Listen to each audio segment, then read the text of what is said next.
Olá, aqui é o Vanderlei de Jesus novamente. Bom, vamos dar continuidade aqui aos nossos vídeos sobre SEO, né? Nesse vídeo de hoje a gente vai falar especificamente sobre SEO on-page. Vamos falar aqui sobre as melhores técnicas, estratégias, né, para otimização de SEO, que seria SEO no post, na página, nos posts, para SEO dentro do site, né?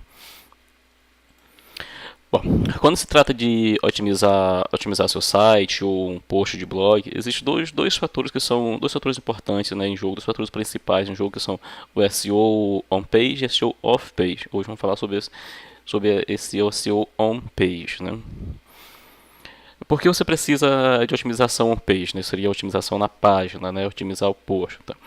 Melhorar a experiência do usuário, né? Que seria certificar de que o seu site seja site responsivo, site que nós falamos no vídeo anterior, que abra bem tanto no computador, no seu desktop, laptop, dispositivos móveis, celular, tablet, enfim.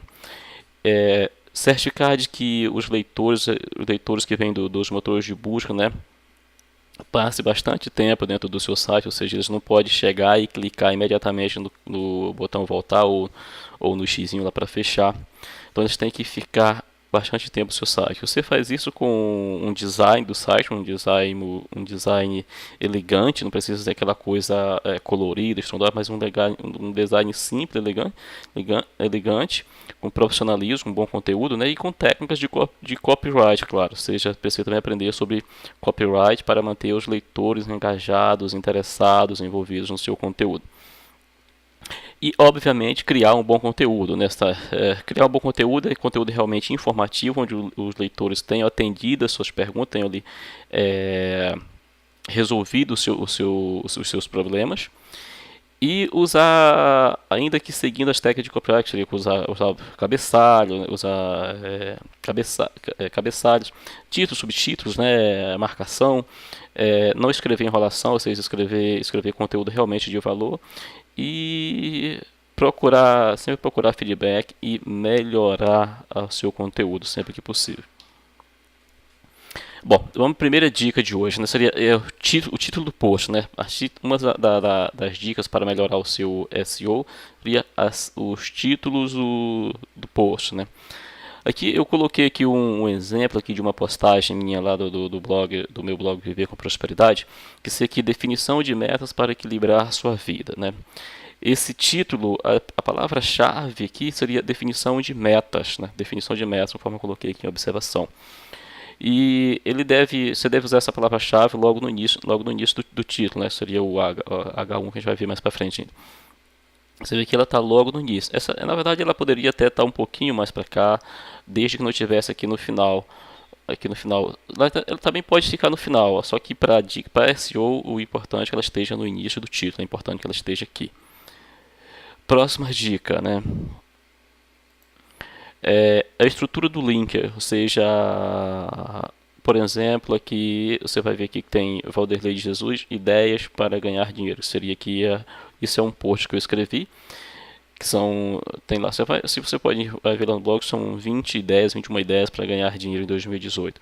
Mas a palavra-chave é ideias para ganhar dinheiro. Isso aqui coloquei a palavra-chave exata. Não necessariamente ela precisa ser a palavra-chave exata, mas ela está a palavra-chave exata aqui e amigável, né? Quando a pessoa vê isso lá no Google, ele já sabe que isso aqui, do que está falando.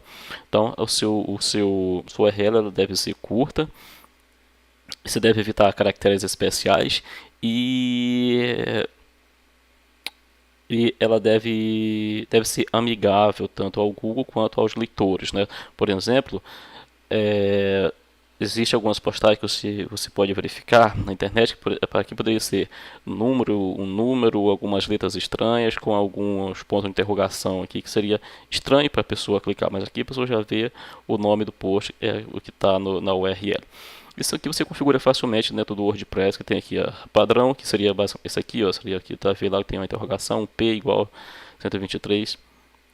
Achei que dia e nome, né, que seria aqui o dia e nome do post, o dia que você escreveu o post, mês e nome do post, seria aqui numérica, que seria aqui arquivo e o número do post, E aqui no caso seria o nome do post, que é basicamente isso aqui. Seria uma URL amigável. Se você coloca aqui, marcar isso aqui, você faz isso lá dentro do WordPress facilmente, né?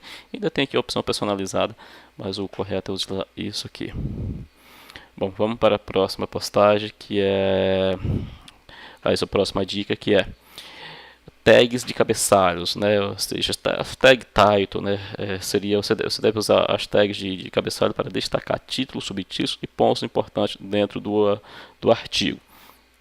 Nesse caso aqui, as tags são mais utilizadas, elas seguem aqui, seria H1, H2, H3, H4, H5, mas as mais utilizadas são essas três.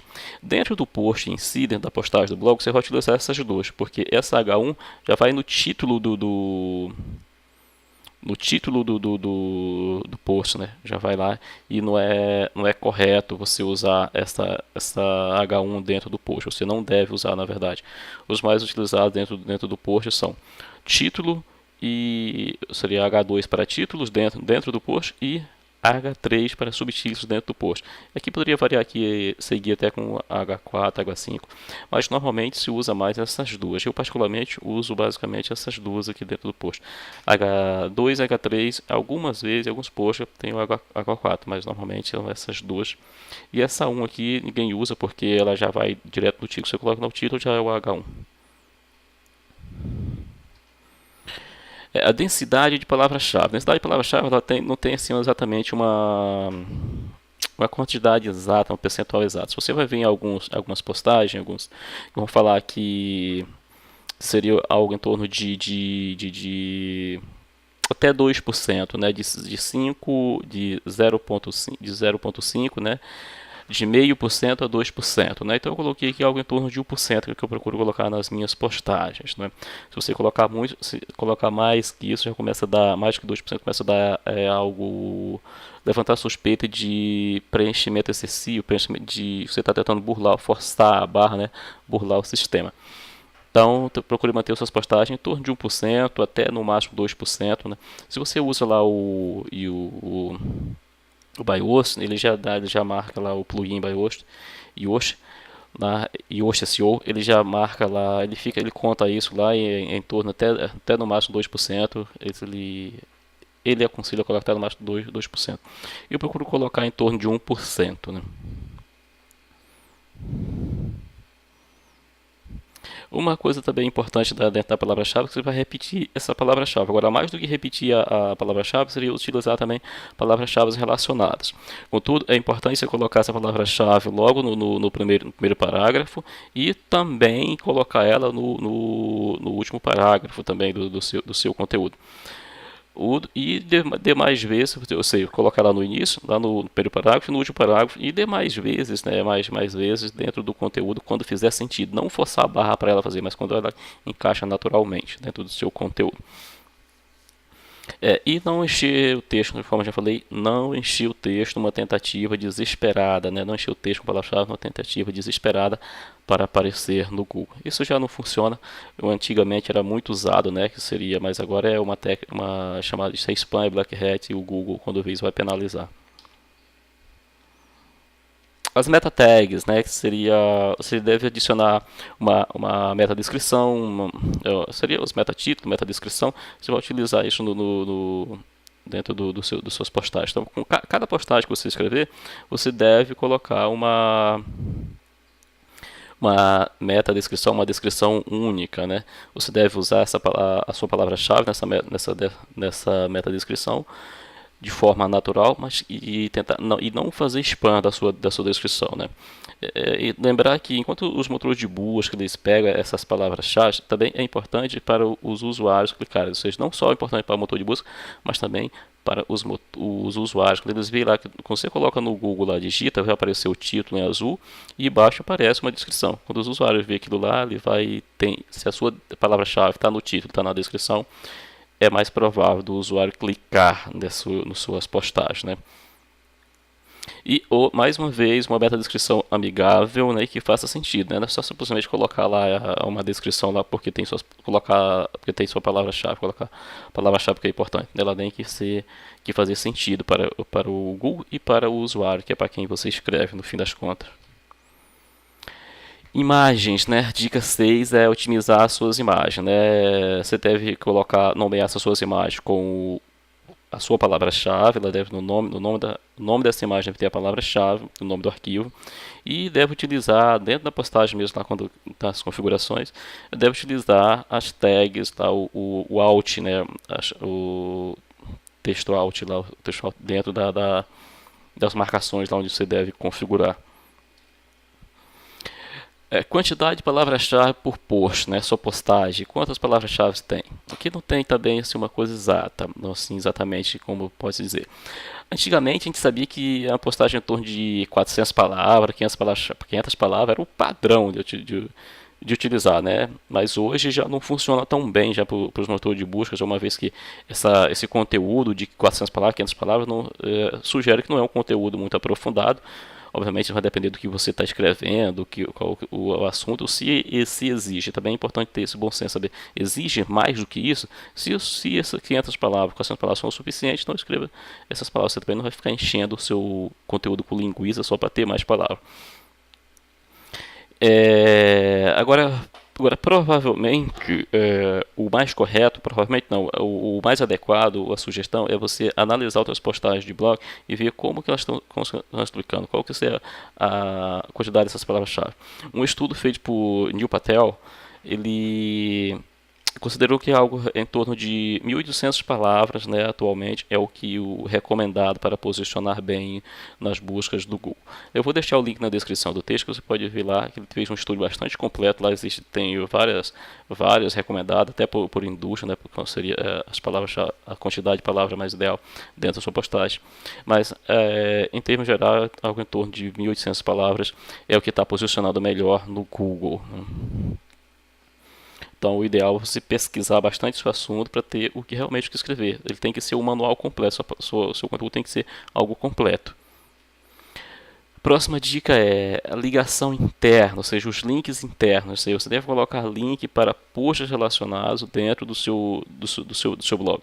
Quando você estiver escrevendo lá um novo post, uma nova postagem, você deve linkar para outras postagens dentro desse mesmo blog, né, que faça sentido, que seja uma forma de complementação a este conteúdo aí. E assim você vai estar fazendo uma linkagem interna eficiente e o Google gosta também dessa linkagem. Você vai estar ajudando seu leitor a ter uma experiência mais completa, aproveitar melhor o conteúdo e também o Google a entender melhor a estrutura do seu site, entender melhor o seu conteúdo. Quando você estiver fazendo essa ligação interna, nessa linkagem interna, você deve tentar utilizar essa palavra-chave como texto âncora, mas também tomar o cuidado para não exagerar, né? Ou seja, tudo aqui é feito, deve ser o Google, quando ele fala, a diretriz do Google fala sobre natural, né? Naturalidade, ou seja, ele tem que ser natural, não é apenas parecer natural, mas tem que ser natural. Então você tem que fazer isso com inteligência. Ligação externa, né? Também ligação interna é importante para estruturar o seu site, para que o Google goste dele, para a experiência do usuário, mas a ligação externa também é importante. Essa ligação externa que vai te dar autoridade, vai mostrar para o Google que você de fato o seu site é de fato relevante e que vale a pena mostrar ele no melhor posicionado para os usuários que procuram lá, né? Então, ao linkar para sites externos, você deve vincular para sites confiáveis, né? Sites que têm alguma autoridade. Se você não tiver certeza que esses sites têm realmente autoridade, que não sejam assim tão confiáveis, você deve usar a tag nofollow, né? Ou seja, assim você evita passar a autoridade do seu site para este Google. Ou seja, você recomenda, mas basicamente você diz para o Google, olha aqui, Google, eu estou recomendando este site, mas eu não tenho certo, não estou tão certo da veracidade dessa informação, né? Então você vai lá e então você passa o link, o Google vai mostrar, mas não vai passar a sua autoridade, a autoridade do seu site para esse site.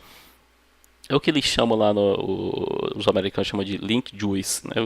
O link seria o link mesmo, a ligação, um link, e o juice seria basicamente o suco, não sei por que carga d'água chamaram de link juice. Enfim, você está passando o suco do seu site, a autoridade do seu site para esse outro site. E você deve usar links no follow para sites confiáveis e links no follow para aqueles que não são confiáveis, como eu já falei anteriormente. E a última dica é escrever conteúdo envolvente, né? A dica número 10 é escrever conteúdo envolvente. Seu conteúdo não basta ser útil, ele tem que ser envolvente, tem que ser atraente para o seu leitor permanecer. O Google conta muito quanto tempo as pessoas ficam no seu site, não é? Então, se você está tentando ranquear no Google com conteúdo de baixa qualidade, com truques de SEO, você não vai ter isso. No longo prazo você vai falhar, né? De início você pode ter um impulso, mas no longo prazo você vai falhar. Sua postagem deve ser um manual completo, né, para uma palavra-chave. Por exemplo, quando alguém pergunta lá no Google, lá, sei lá, como fazer bolo de arroz, você tem que ter um manual completo para o cara fazer esse bolo, saber fazer, após a sua leitura, saber fazer de fato esse bolo de arroz. Você deve aprender copyright, né? Ou seja, escrever de forma envolvente para envolver o seu público de uma maneira que funciona para eles, né? Aí é também importante conhecer o seu público. E tentar fazer perguntas aos leitores e respondê-los, ou seja, pergunta e resposta. Compreenda o que eles querem ler e depois escreva sobre isso de forma mais completa e atraente possível. Se o seu conteúdo não basta ser um conteúdo útil, ele não pode ser maçante, ele tem que ser um conteúdo atraente, envolvente, né? E acho que aqui vale alguma pitada de humor, vale contar história, vale fazer pergunta, interatividade e envolver o seu público no seu conteúdo. Bom, essas são as 10 dicas para você fazer SEO on-page, SEO dentro do blog, né? Mais para adiante a gente vai escrever sobre o SEO off-page, mas essas são para hoje. Se você quiser se aprofundar mais no assunto, vai no link na descrição e acesse lá o e-book SEO Dominado. Você vai turbinar o tráfego do seu site. Bom, se essas dicas são úteis para você, compartilhe com seus amigos nas redes sociais. Deixe um comentário aí para eu saber se você gostou, se não gostou, se eu estou acertando. Então, por hoje é só, fique na paz e até o próximo vídeo.